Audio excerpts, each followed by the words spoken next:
Hey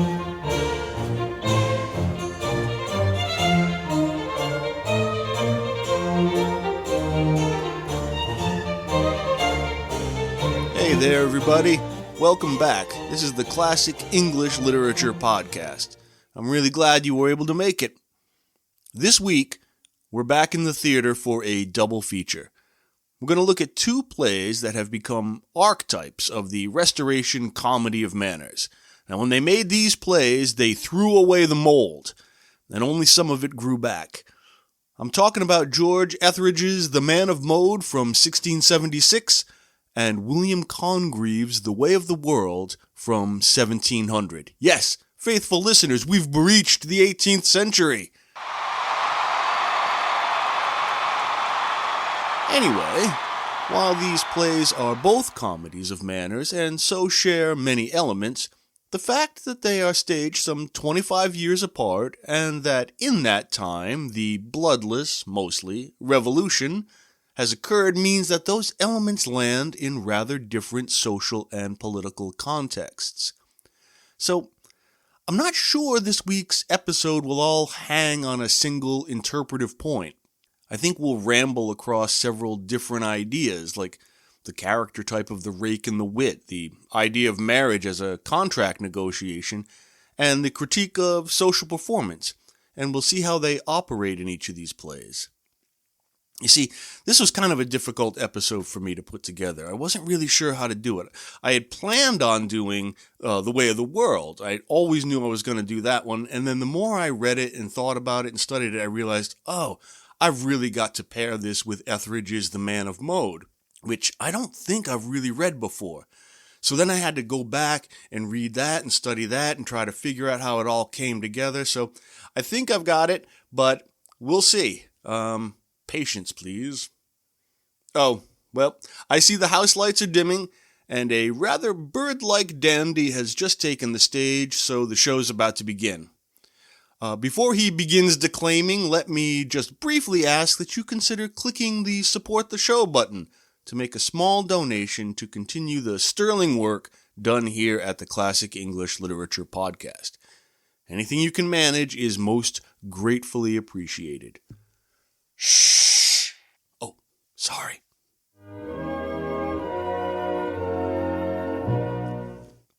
If you've not yet listened to our episodes on Wycherley's The Country Wife and Dryden's Marriage a la Mode, well, 1, shame on you. I expect you to keep up.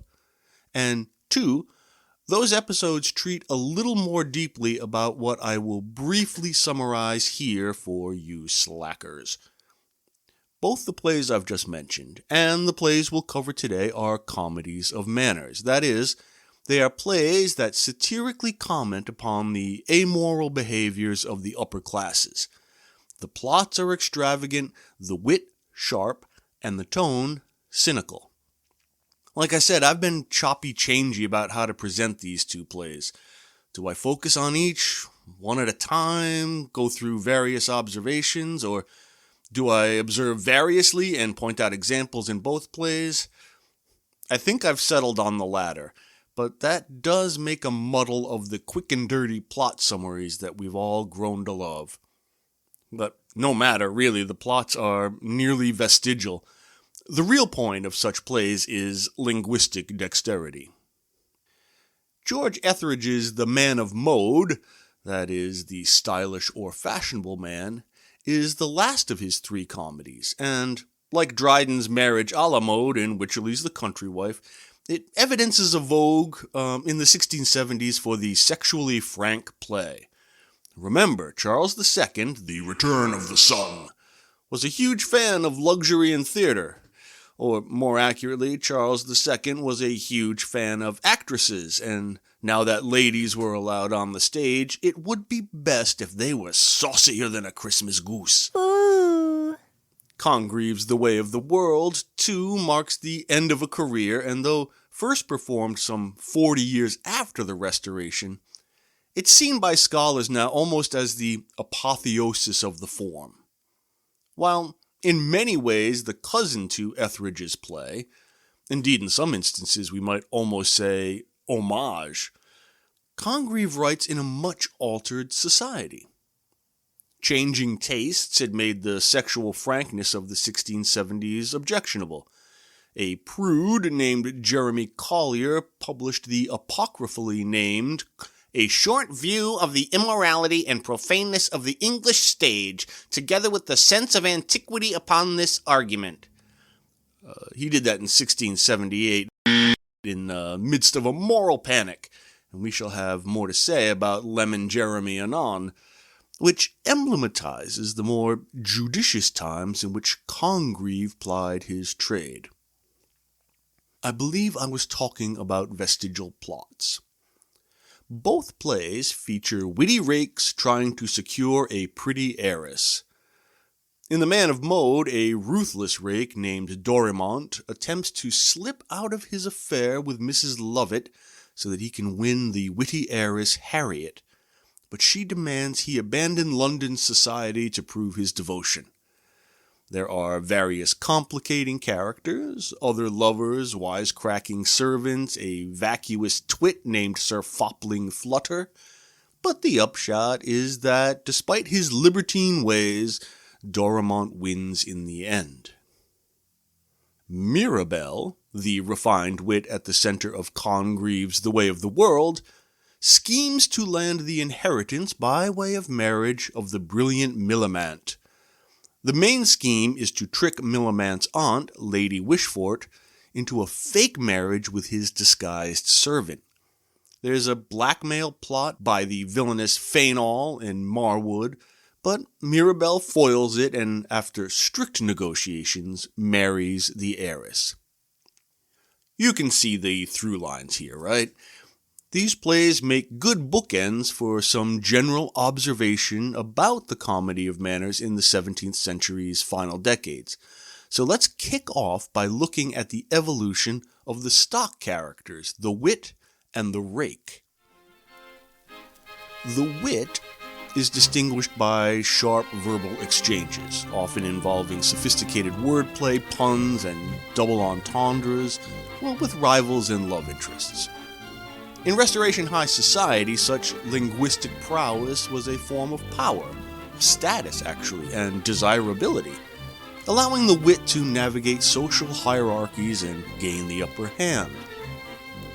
Accordingly, wits often operate in a morally ambiguous world. Their concerns are selfish: money, reputation, and seduction. However, the true wit is typically distinguished by a degree of honor that sets him apart from the fops and the villains. The character of the rake, which is short for rake hell, which is kind of like our Hellraiser, is often a wit in these plays. The rake was typically a member of the gentry or aristocracy, possessing the wealth and status that allowed a life of indulgence and dissipation, excessive drinking, gambling, and a general addiction to pleasure and revelry. His is a sharp intellect and a persuasive charm. He wins women through his persistent, ardent pursuit, often by deceiving them about his affections, since he demonstrates an athletic lack of restraint in sexual matters. However, the rake is also, and this is interesting, a very self-aware character. He's a conscious participant in his lifestyle, often delighted by the qualities and privileges he possesses. These two stock characters, or often two dimensions of the same character, change considerably from Etheridge's earlier play to Congreve's later. In The Man of Mode, Dorimont is very much the unapologetic, amoral libertine of early Restoration comedy. The play opens with Dorimont in his dressing room, reading over a dishonest letter of apology, a billet doux, to Mrs. Lovett. When young Belair, an earnest but not over-clever young man, enters to say that Sir Fopling Flutter has noticed the beautiful Mrs. Lovett, Dorimont immediately seizes upon the occasion to fully discard his tiresome lover. Quote, "I wanted a fop to lay at her charge, and this is as pat as may be." When Belair steps out, Dorimont comments on his usefulness to him. Quote, "The women think the better of his understanding and judge more favorably of my reputation. It makes him pass upon some for a man of very good sense, and I upon others for a very civil person." Of course, Dorimont is not a very civil person. He's a self-absorbed rake with a very capable command of rhetoric. And, as I said, very self-aware. In a confrontation with Mrs. Lovett, she curses him for a, quote, "dissembler, damned dissembler," to which he replies, quote, "I am so, I confess. Good nature and good manners corrupt me. I am honest in my inclinations, and would not, were it not to avoid offence, make a lady a little in years believe I think her young, wilfully mistake art for nature, and seem as fond of a thing I am weary of, as when I doted on it in earnest." There's a lot going on here. Right, first he admits to being a dissembler, a liar. Well, that's quite a paradox, isn't it? A liar confessing that it's his nature to lie. So, is the confession thereby a lie? And so is he truthful? It's like saying everything you know is wrong, but you know that. So is that wrong? And if it is wrong, then the assertion is correct, and thereby not incorrect. But if it's correct, then it's true, but it can't be true because... Wait, I'm getting tangled. You see what I mean, right? Then there's just the garden variety, ironic inversion of good nature and good manners corrupting him. But there is an obvious opposition between nature, that is, something inherent or essential to a person, and manners, something inculcated and learned. Nurture, to give it the usual yang to nature's yin. A priori versus a posteriori for all you epistemologists out there. That's what I'm talking about. Dorimont expounds upon this by asserting that his inclinations, his feelings, his judgments, preferences, are honest. That is, he genuinely has them, he genuinely feels them. But that in order to avoid offending people, he knowingly says the opposite. Yet he does little but offend people throughout the entire play. There's a sort of nihilism at work in Dorimont's pursuit of pleasure. Everything with him is relative, situational. Like, if you make oaths while in love, you are not obliged to keep them if you fall out of love. For, quote, "in love there is no security to be given for the future." Like, the only constant is flux, and pursuing one's pleasure or benefit amid that flux, I guess. It's an ethic... Well, that seems kind of a grand term for this, but it's like an ethic of consumption, of devouring. Belinda compares him unfavorably to others who are, quote, "wicked, but then they have some sense of shame. He is never well but when he triumphs, nay, glories to a woman's face in his villainies." I think that a little harsh, at least by this point in the play. He does seem to have a genuine affection for Harriet, but that doesn't mean he's forgotten her inheritance. All the same, Dorimont's character in general is rather amoral and cynical. Mirabel, in The Way of the World, is still the wit and the rake, but he's been reformed. He has had dalliances in the past, most pertinent for the plot with Mrs. Fainall, but he has genuinely fixed his heart on Millamant. In a speech to Mr. Fainall, yes, it's complicated, he seems surprised at his own depth of feeling and recounts the discovery of it. I'm going to quote this at some length. He says, "I like her with all her faults. Nay, like her for her faults.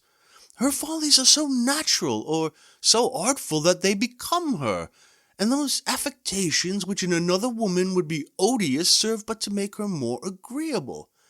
I'll tell thee, Fainall, she once used me with that insolence that, in revenge, I took her to pieces, sifted her, and separated her failings. I studied 'em and got 'em by rote. The catalogue was so large that I was not without hopes, one day or other, to hate her heartily. To which end I so used myself to think of 'em that, at length, Contrary to my design and expectation, they gave me every hour less and less disturbance, till in a few days it became habitual to me to remember them without being displeased. They are now grown as familiar to me as my own frailties, and in all probability, in a little time longer, I shall like them as well. Dorimont would never give such a speech, even though he would willingly go to the country to please Harriet. Mirabelle's first lines remind me of Shakespeare's Sonnet 130, right? I love her because she's not ideal. In fact, that's ideal.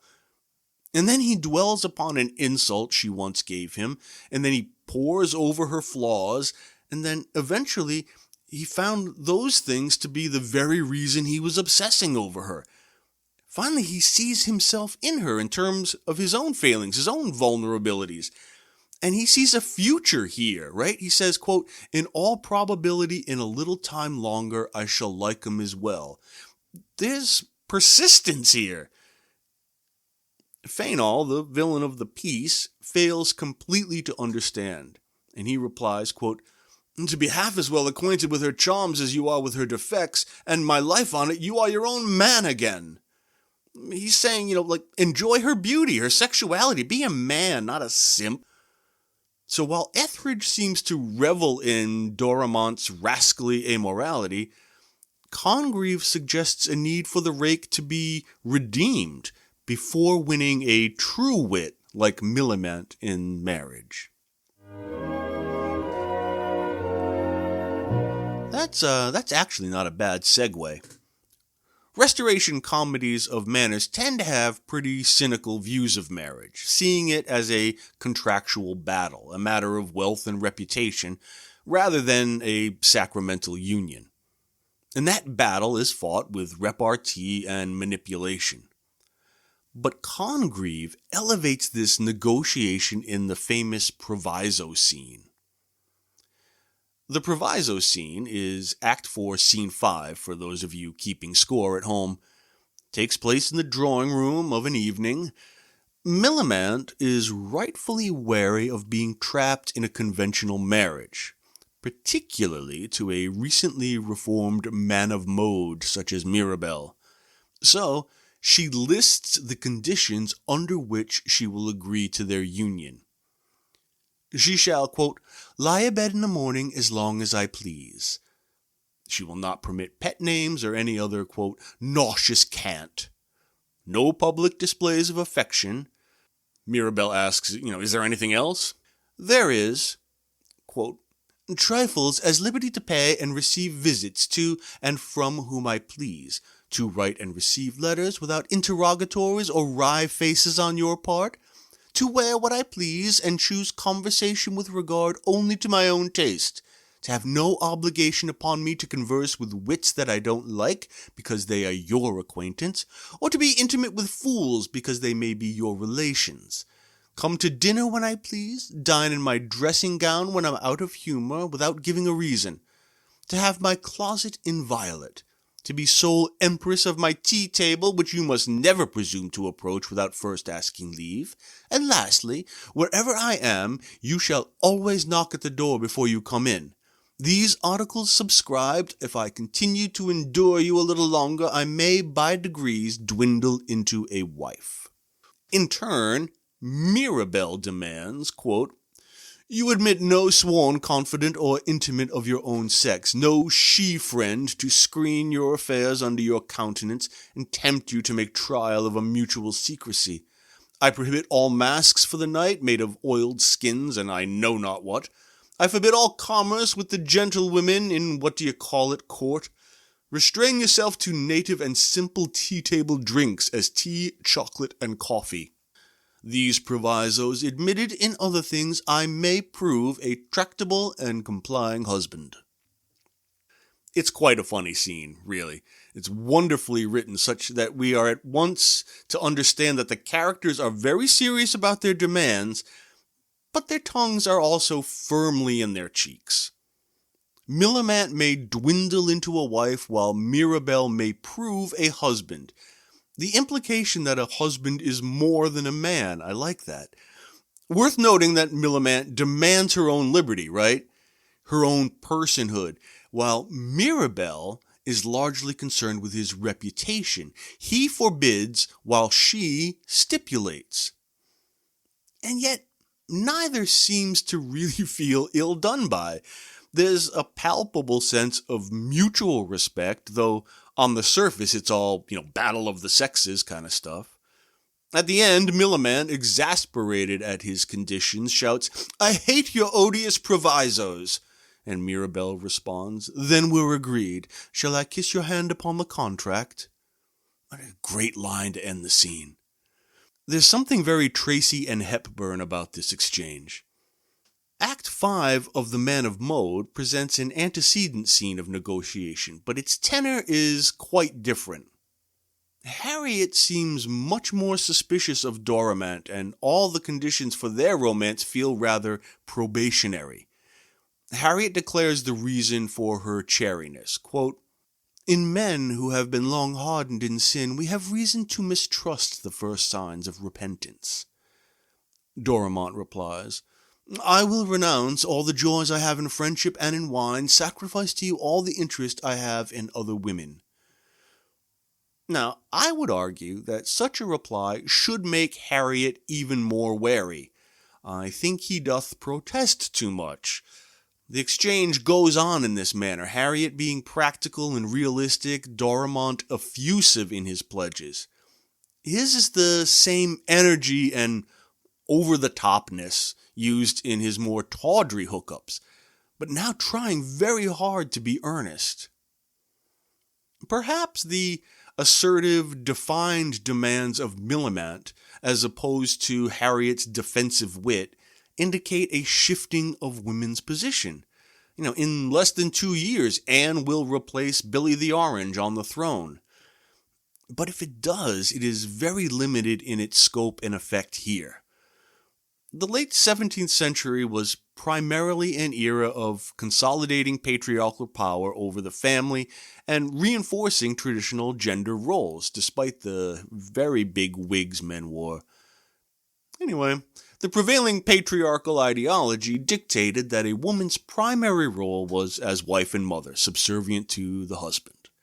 Women remained legally and socially subordinate to men, though some small shifts, like the growing literacy which offered some women an avenue for intellectual expression, they provided some minor opportunities for autonomy, especially for unmarried women, hence the dwindling into a wife.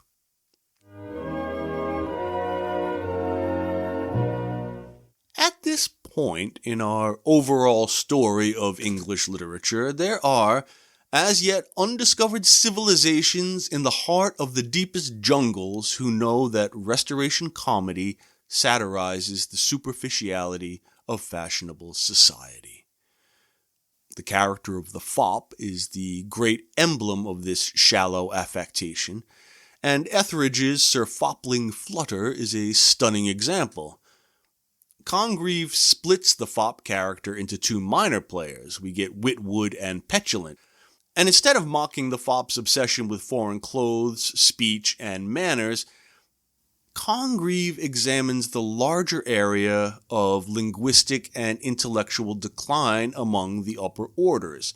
Witwoud and Petulant are mere stupid gossips, but in a dissipated society, they pass for wits.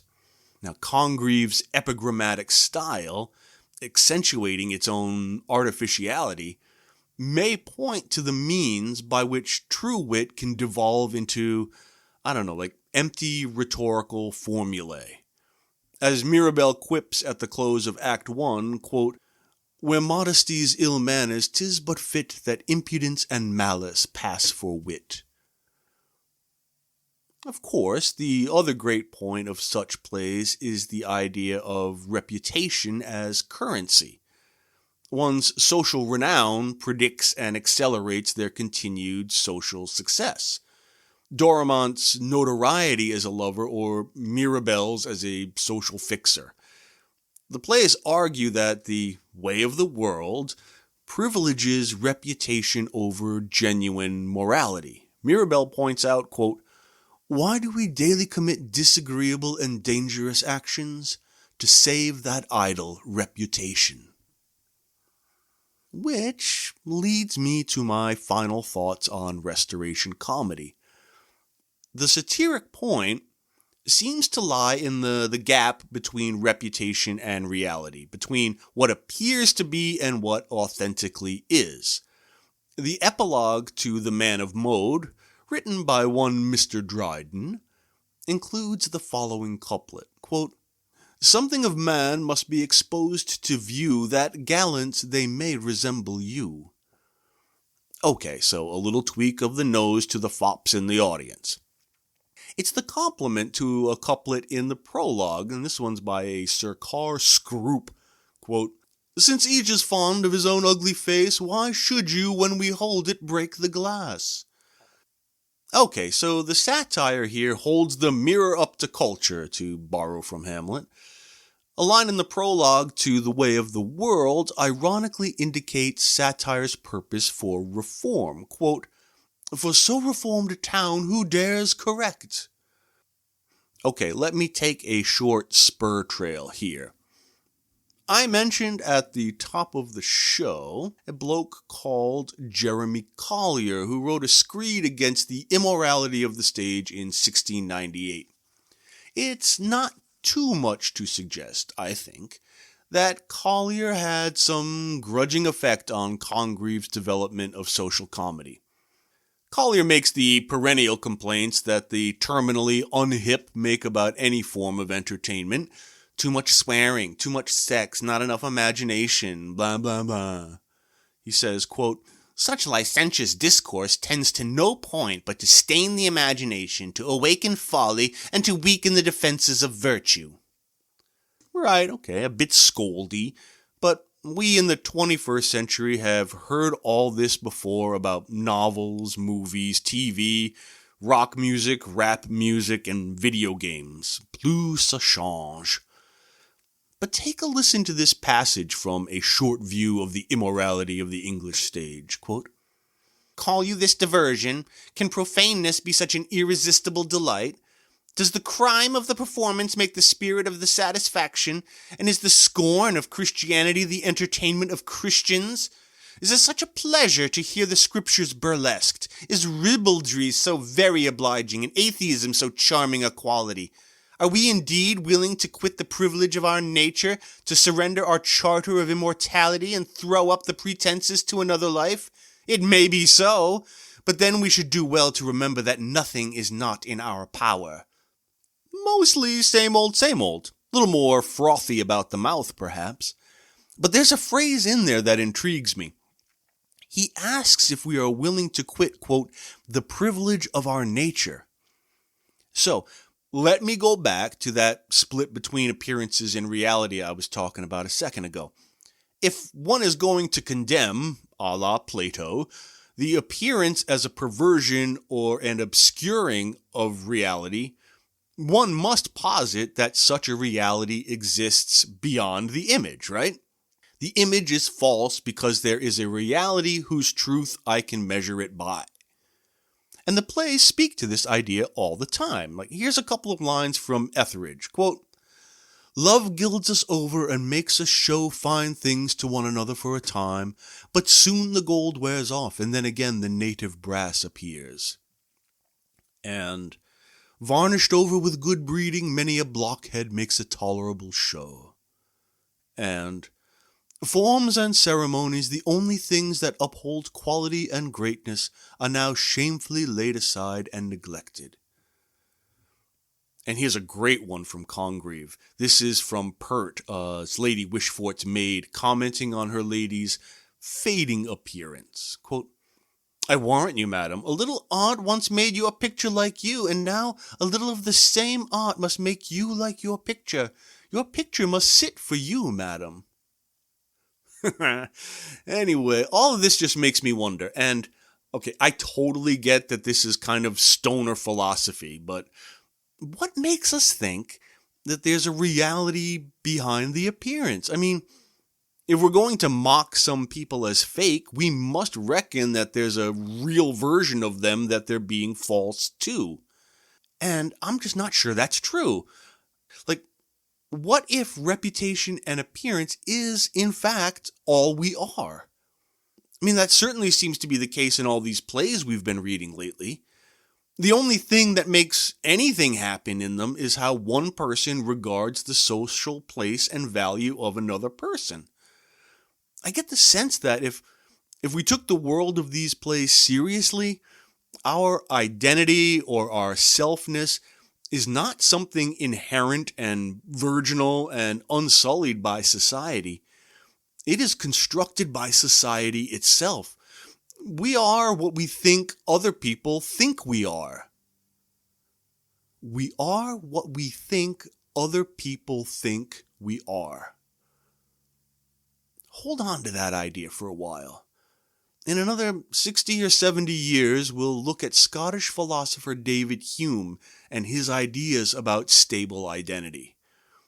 But for now, I think it's time to sign off. Thanks very much for listening. If you enjoyed the show, as scattershot as it might have been, please give it a 5-star rating on your streaming platform. Also, please like, follow, subscribe, ring bells, whatever. Tell a friend about how much you enjoy the show. And, of course, if you can spare a couple of spondulics, click the support the show button. I'd be really grateful. Thanks. I think next time we should get out of the theater for a bit, huh? Get some fresh air. What about a nice sea voyage? Africa, Brazil, Trinidad. Let's get some air into them lungs.